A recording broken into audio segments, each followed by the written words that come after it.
Bagaimana sikap kaum arsitek ketika lingkungannya rusak? Sebagian dari mereka menjawab bahwa kami sedang menuju sustainable architecture. Benarkah demikian? Untuk itu, marilah kita mengamati beberapa kasus di luar Indonesia.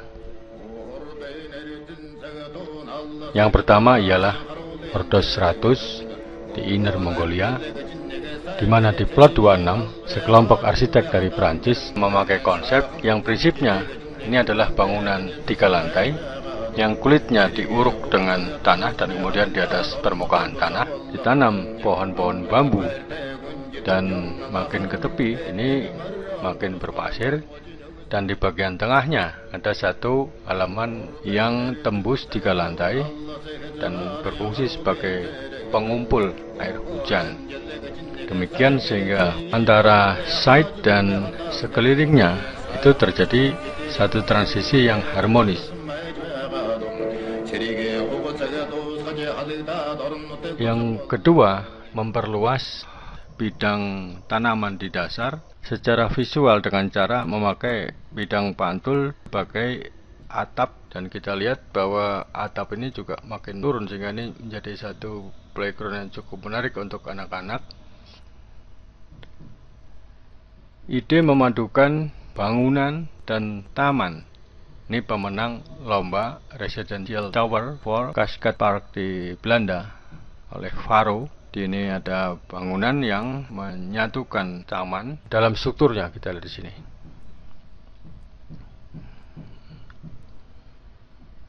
Hal serupa dipakai juga oleh Herim Architects and Planners untuk perluasan Incheon Stadium sebagai persiapan untuk Asian Games nanti di tahun 2014.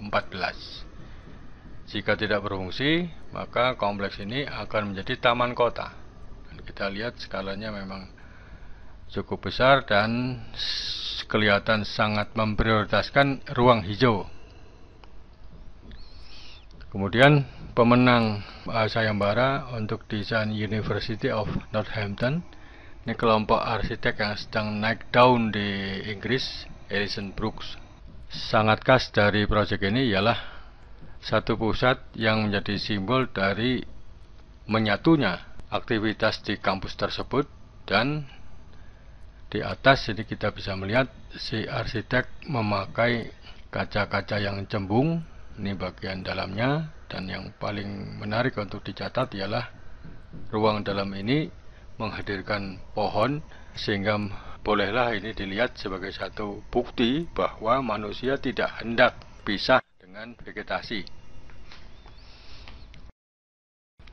Karya lain kita harus mencatat Ken Yang.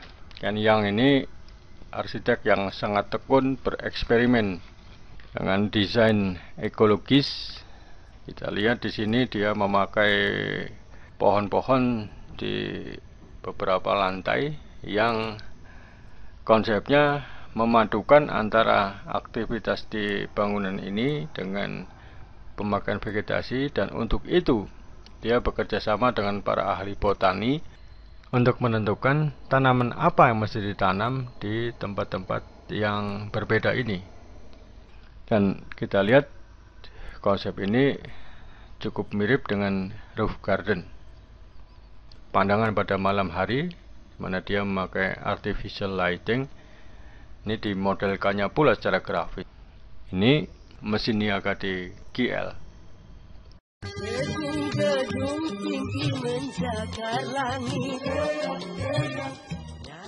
Superstarnya arsitek ini adalah Jean Nouvel pada karyanya di California. Dia sendiri menamakan bangunannya sebagai The Green Blade, di mana dia memasang vegetasi di bagian luar dari dinding sehingga muncul kesan transparan. Dia memakai pula konsep menyatukan tanaman dengan bangunan di proyek yang lain di New York.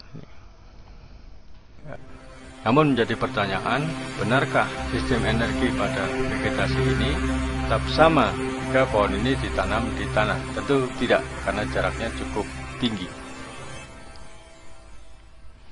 Tampaknya pengalaman yang novel tadi diperoleh ketika dia berkolaborasi dengan Patrick Blanc, seorang ahli botani dan juga dipandang sebagai artis yang mempunyai satu konsep khusus.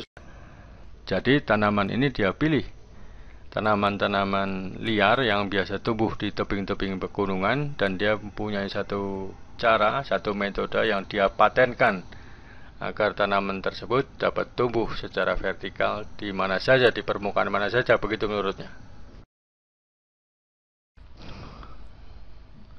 Berbicara tentang sustainable architecture, kita tidak bisa lepas dari pandangan umum yang menilai bahwa Wim van der Rijn ini merupakan salah satu pelopor.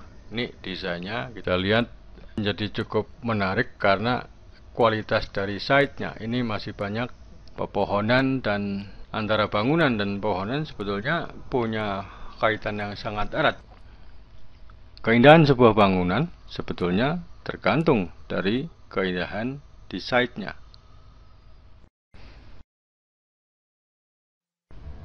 Jika kita bicara sustainable architecture, kita mesti juga melihat sustainable itu dari segi visual, dan inilah yang kemudian dikonsepkan oleh Frank Lloyd Wright menjadi organic architecture. Jika alamnya indah, maka arsitektur yang melatar depaninya pasti indah. Ini diungkapkan sendiri oleh Frank Lloyd Wright yang mengatakan bahwa jika desain Anda jelek, tanamlah 1 pohon, 2 pohon, 3 pohon. Nanti lama-lama desain Anda akan bagus.